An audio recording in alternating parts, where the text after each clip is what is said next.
नमस्कार दोस्तों, एक बार आपका फिर से स्वागत है। दोस्तों, कोई गलती हो जाए तो माफ़ करना। कहानी है लड्डू गोपाल की। किसी गांव में मक्खन बेचने वाला एक व्यापारी मक्खनलाल रहता था। वह स्वभाव से बहुत कंजूस था, लेकिन जो भी काम करता था बड़ी मेहनत और ईमानदारी से करता था। उसके मक्खन को लेने के लिए लोग दूर दूर से आते थे। एक दिन उसकी दुकान पर उसका जीजा और बहन आए। वह सीधा वृंदावन से आए थे। वह उसके लिए लड्डू गोपाल जी को लेकर आए थे। वो बोले कि इसको घर ले जाना और इसकी प्राण प्रतिष्ठा के साथ पूजा करना। मक्खनलाल बहुत ही कंजूस प्रवृत्ति का था। वह जो सोचता था कि अगर यह घर लेकर जाऊंगा तो मेरी बीवी इस पर श्रृंगार और पूजा में खूब खर्च करेगी, इसलिए वह कहता कि मैं इसको दुकान पर ही रखूंगा। उसकी बहन कहती है, तू सुबह जब दुकान पर आया करेगा तो लड्डू गोपाल को दुकान से ही थोड़ा मक्खन निकाल कर भोग लगा दिया कर। यह सुनकर मक्खनलाल थोड़ा सा हैरान हो गया कि अब इसके लिए भी मुझे मक्खन निकालना पड़ेगा, लेकिन फिर भी उसने अपनी बहन को हाँ कर दिया। अगले दिन जब वह दुकान पर आया तो उसको याद था कि मक्खन का भोग लगाना है, लेकिन वह कहता है कि कोई बात नहीं, अभी कल ही तो इसको लाए हैं, मैं अभी 2 दिन बाद लगाऊंगा। वह कहता, गोपाल अभी तो तू खाकर आया ही होगा, मैं 2 दिन बाद तुझे भोग लगा दूंगा। ऐसा कहते कहते उसको 2 हफ्ते बीत गए। गोपाल जी रोज़ सोचते आज वह भोग लगाता है, लेकिन वह कंजूस मक्खनलाल रोज़ ही आनाकानी करने लगा। एक दिन जब मक्खनलाल सुबह दुकान पर आया तो उसने देखा आधा मक्खन ही गायब है। वह सोचने लगा ऐसा कैसे हो गया, लेकिन जितनी बिक्री रोज़ मक्खन की होती उतने दाम उसको मिल गए, लेकिन फिर भी उसके मन में उथल पुथल मची रही। आधा मक्खन कहाँ चला गया?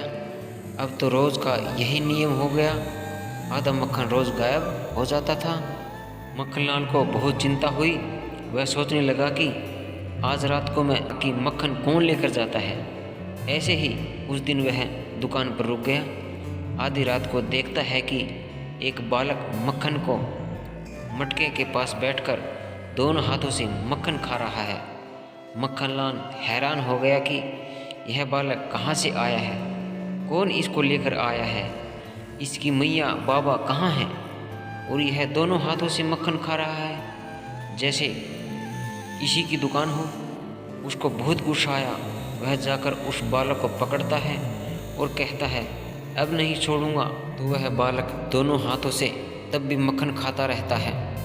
तो कहता है, हाँ हाँ छोड़ियो मत। मक्खनलाल लाल होता है कि इतनी हठी बालक, यह डर भी नहीं रहा, ज़रूर इसके साथ कोई आया है, मैं उसको देख कर आता हूँ। ऐसा कहकर देखने गया और जब वापस आया तो वह बालक गायब हो चुका था। तो मक्खनलाल को बड़ी हैरानी हुई, एकदम से बालक कहाँ चला गया। मन ममोस कर बैठ गया। अगले दिन उसके घर फिर जीजा और बहन आए हुए थे, तो उसने उनको सारी बात बताई। मेरी दुकान से तो आधा मक्खन रोज़ गायब हो जाता है। तो उसकी बहन बोली, ऐसा करो आज अपने जीजा के साथ ले जाओ, अपने जीजा को साथ ले जाओ और देखो कि कौन है वो चोर। जब रात को जीजा और साला दुकान पर छुप कर बैठकर देखने लगे कि कौन आया है, तभी उन्होंने देखा कि बालक मटके के पास बैठकर दोनों हाथों से मक्खन खा रहा है। तभी वह दोनों उस बालक को पकड़ लेते हैं और कहते हैं कि कौन हो तुम, कहाँ से आए हो, यह मक्खन क्यों खा रहे हो, इतना सारा मक्खन तेरे पेट में कैसे जा रहा है। वह बालक बोला, मैं तो वृंदावन से मक्खनलाल की दुकान की मक्खन की खुशबू के कारण ही तो यहाँ आया हूँ, और तुम लोग मुझे मक्खन खाने से रोक रहे हो। उसका जीजा एक दूसरे को वे आपस में एक दूसरे को देखने लगते हैं। यह क्या लीला है, यह छोटा सा बालक इतनी दूर वृंदावन से मक्खन चोरी करने के लिए आया है। वह पूछता है, लाला तेरे मैया बाबा कहाँ हैं? वह कहता है, वह तो वृंदावन में ही है, मैं तो यहाँ मक्खन खाने के लिए आया हूँ। मक्खनलाल कहता है कि तू तो मेरा घाटा करवा रहा है। तो वह बालक कहता है कि क्या तुम मक्खन बेचता है तो कभी घाटा हुआ है? तुम्हें तो उतने ही पैसे मिलते हैं। हाँ, यह बात तो सही है। मक्खनलाल सोचता ये कैसे हो रहा है। मक्खनलाल अपने जीजा को कहता है, उसको पकड़ कर रखिए, मैं इधर उधर देखता हूँ, ज़रूर इसके साथ कोई है। जब वह इधर उधर देखता है तो उसे वहाँ कोई नहीं मिलता और आकर देखता है कि वह बालक भी वहाँ नहीं है और जीजा को पूछता है कि बालक कहाँ गया। तो वह कहता है, मुझे नहीं पता चला वह कहाँ चला गया। तभी उसका ध्यान लड्डू गोपाल के मुख पर पड़ता है, जिनके मुख पर बहुत सारा मक्खन लगा होता है। वह देखकर हैरान हो जाता है कि अरे, यह तो लड्डू गोपाल की लीला है जो आकर यहाँ मक्खन खाता है। मक्खनलाल और जीजा धन्य हो उठते हैं कि लड्डू गोपाल जी ने तो साक्षात हमारे मक्खन का भोग लगा लिया। तो जीजा जी कहा कि मैंने तो तुम्हें कहा था इन्हें रोज़ एक कटोरी मक्खन लगा दिया करो, और तूने नहीं लगाया। देखो, वह अपने हिस्से का अपने आप ही ले लेता है। मक्खनलाल कहने लगा कि मुझे गलती हो गई, मैं तो ऐसी लीला इसकी जानता ही नहीं था। अब तो मैं रोज़ इसको माखन का भोग लगाया करूँगा और रोज़ नियम से इसकी पूजा भी किया करूँगा।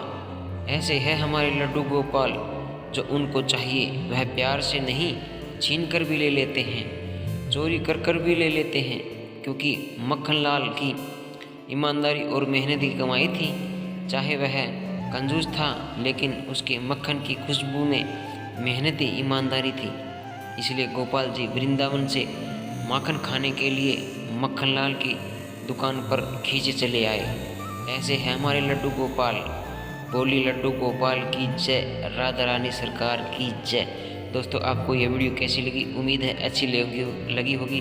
प्लीज़ वीडियो को लाइक और सब्सक्राइब जरूर करिए। मिलते हैं अगली वीडियो में। वीडियो देखने के लिए धन्यवाद।